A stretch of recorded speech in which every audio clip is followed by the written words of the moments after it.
Hello everybody, Robin here, back again with another video for you in the book garden. And today I've got Josiah Bancroft's The Hexologists. This is published by Orbit Books and is out in paperback now. So I'm a bit of a Josiah Bancroft fan. I really enjoyed his Stellar Ascends book. Having said I'm a Bancroft fan, I have this weird thing with trilogies. If I really like the first one, I almost never get around to reading the second and third one, which I know makes no sense. I have the second one on my book pile and I still haven't got around to reading it. But he's got a wonderfully dense, rich style, which is also sort of lightly comic too. I think his books perhaps take a little bit more work than some others. They're not immediately accessible, but I just love his use of language and his sort of rich writing style. It's very enjoyable, even though it takes an extra little bit of effort to get into.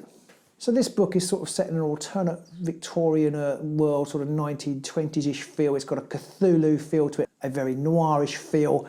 The central characters are almost like a detective agency. These hexologists, they sort of track down, they solve crimes and mysteries by using magic. The magic system in the book is really interesting. Some of it's died out. All that's really left are these kind of almost like these cantrips that the central character Izzy can do. And she uses those cantrips to help them solve the mysteries and the crimes. They have this amazing bag of stuff that her dad was an explorer and he found all these things. He's got basically almost like a bag of holding with things in. Although there's a massive twist to that too, which I won't spoil, but it's very entertaining. And I really enjoyed the interplay between Izzy and her husband as they go off on these mysteries. And on the face of it, it's kind of like a fairly standard mystery. It's a fairly solid mystery, but it's fairly standard. So they've been tasked on the quiet to find out who might be trying to blackmail the king.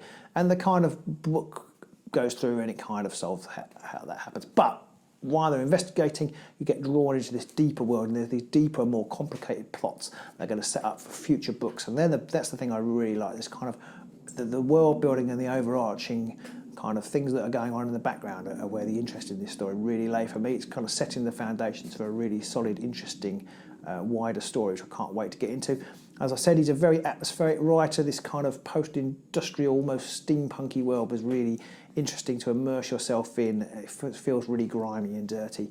However, there are kind of chinks of light in it too, so there are some very funny bits. He's a funny writer as well. So I really enjoyed The Hexologists. I love the two central characters. I love the magic system, and the mysteries in the book are great too. Josiah Bancroft is a really interesting writer, as I've said, and I would thoroughly recommend you check this out. It's published by Orbit. It's out now, and go take a look. If you have read any Josiah Bancroft, do let me know in the comments below what you think of it, whether you've read this one, whether you're going to read it, or let me know. I'd love to have a discussion with you about his books. I think they're very deep, they work on a lot of levels, so it'd be interesting to talk about that. But if not, then maybe I'll see you somewhere soon reviewing books, somewhere in the book garden. Bye!